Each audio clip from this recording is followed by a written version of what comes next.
5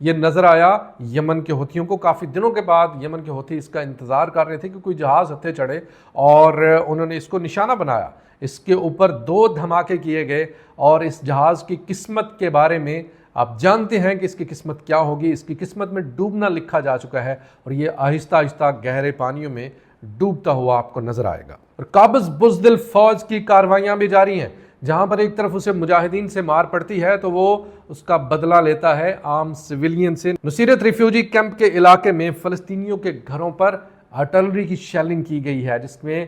9 فلسطینی شہید ہو چکے ہیں۔ یہ کارروائیاں ونس اگین اسرائیلی فوج کی جاری ہیں، اور غزہ کے علاقے کے ساتھ ساتھ وہیں پر آپ کو بتا دوں کہ اس وقت ویسٹ بینک کا علاقہ شدید خطرات میں گھرا ہوا ہے۔ اس وقت جو جنین شہر ہے اس کے اوپر یہ قابض بزدل فوج اس وقت قبضہ کرنے کا سوچ رہی ہے۔ جس طرح غزہ کے اندر ایک ایک شہر کو ملیا میٹ کیا گیا، بالکل وہی طریقہ کار اپناتے ہوئے یہاں پر بھی پہلے گھروں کو خالی کروایا جاتا ہے۔ جنین کے علاقے میں مائکرو فون کے اوپر کوئی اور وارننگ نہیں دی گئی، کوئی اور ٹائم بھی نہیں دیا گیا، صرف مائکرو فون کے اوپر بتایا گیا لوگوں کو کہ گھروں کو چھوڑ دیں، گھروں کو خالی کر دیں، ایویکویٹ کر دیں اور نکل جائیں۔ کہاں نکل جائیں اس کا کوئی جواب نہیں ہے کسی کے پاس، اور لوگ بیچارے گھروں کے اندر سے ساز و سامان جو کچھ بھی وہ لے سکتے تھے وہ لیا اور نکل پڑے، کیونکہ قابض فوج اس کے بعد کیا کرتی، اس کے بعد جو بھی وہاں پر نظر آتا اس کو شہید کر دیتی۔ اور پہلی دفعہ مصر کے اندر اسرائیل کے حوالے سے ایک ایسا واقعہ پیش آیا جس کا اسرائیل بالکل وہم و گمان میں بھی نہیں تھا کہ مصر کے اندر ہمارے ساتھ کچھ اس طرح کا ہو سکتا ہے۔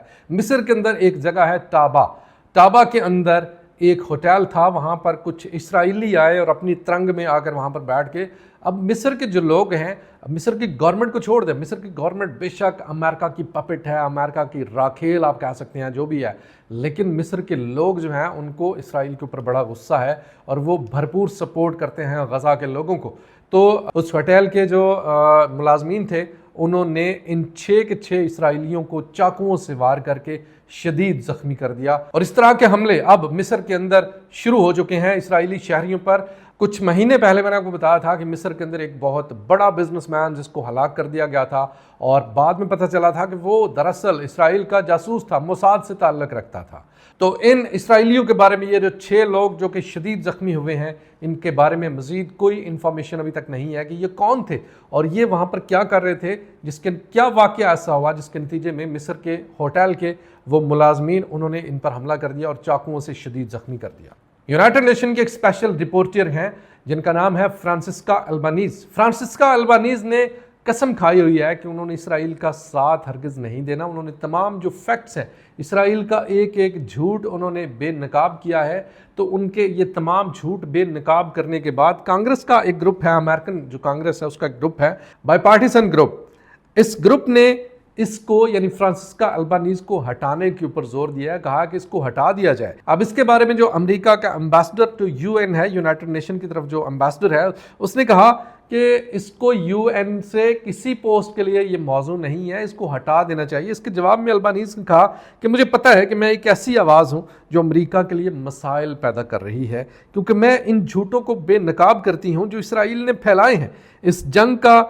جنگی جرائم کا پہلو جس میں امریکہ بھی برابر کا حصے دار ہے، لہٰذا وہ اس سے ڈیفینیٹلی اپسٹ ہوں گے، مگر کوئی ہے جو مجھ سے بھی زیادہ مصیبت کا شکار ہے، اور وہ ہے غزہ کے لوگ، فلسطین کے لوگ جو کہ مجھ سے بھی زیادہ مصیبت کا شکار ہیں۔ مزید کہا کہ میں طاقتور ریاست یعنی امریکہ سے، اسرائیل سے تنقید کی آگ کو برداشت کر سکتی ہوں جو نسل کشی کے اسباب مہیا کر رہی ہے۔ فرانسسکا البانیز، ان کے بارے میں اکثر و بیشتر اپنے ویلاگز کے اوپر، خاص کر انہوں نے جو اس واقعے کے اوپر ایک مکمل رپورٹ پیش کی گئی تھی جس میں کہا گیا تھا کہ حماس کے مجاہدین انہوں نے سیکشول ابیوزمنٹ کی، سیکشول ہیرسمنٹ کی، تو اس کے اوپر ان کی مکمل رپورٹ آئی، جس کے بعد اسرائیل کو سانپ سونگ گیا اور اسرائیل نے دوبارہ کبھی اس کا نام نہیں لیا، سیکشول ہیرسمنٹ بائی حماس، اس کے بارے میں مکمل خاموش ہو گئے۔ تو فرانسسکا البانیز جو ہیں یہ تعریف کی مستحق ہے، گو کہ یہ مسلمان بھی نہیں ہے لیکن انسانیت کا درد ان کے اندر ہے،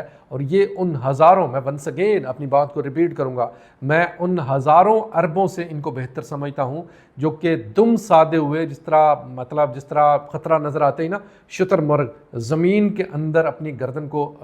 گم کر لیتا ہے، اپنی گردن اس کے زمین کے اندر دھنسا لیتا ہے، تو فرانسسکا البانیز جو ہے یہ ان اربوں سے کئی درجے بہتر ہے۔ اور اسرائیل کے کریڈٹ پر کچھ اور چیزیں بھی جاتی ہیں جو کہ صرف اسرائیل ہی کر سکتے ہیں، اور وہ ہے صحافیوں کے اوپر فائر کھولنا۔ جنین کے اوپر، جنین کے اندر صحافی داخل ہونے والے تھے اور ان کے اوپر فائر کھول دیا گیا۔ یہ بتاتے رہے، یہ چیخ چیخ کر بتاتے رہے we are press, we want to pass, لیکن اسرائیلی فوجیوں نے ان کی ایک نہیں سنی اور ان کے اوپر فائر کھول دیا۔ اسرائیل کی یہ کھلی دہشت گردی پوری دنیا دیکھ رہی ہے، لیکن پوری دنیا کر کچھ نہیں سکتی، کیونکہ اسرائیل کے ساتھ دنیا کے مفاد وابستہ ہیں، سوائے چند ایک لوگوں کے۔ جس طرح آپ کو سویڈن کے اندر آپ کو نظر آئے گا احتجاج نظر آئے گا، جس طرح مانچسٹر کے اندر ہزاروں لوگ آپ کو نظر آئیں گے احتجاج کرتے ہوئے، سویڈن کے اندر خاص کر میں کہوں گا کہ سویڈن کے اندر جو لوگ ہیں وہ خاص کر البید سسٹم جو ہے، جو کہ اسرائیل کو ہتھیار مہیا کرتا ہے، اس کے خلاف لوگ اکٹھے ہوئے اور لوگوں نے نعرے بازی کی اور کہا کہ اسرائیل کو ہتھیار فراہم کرنے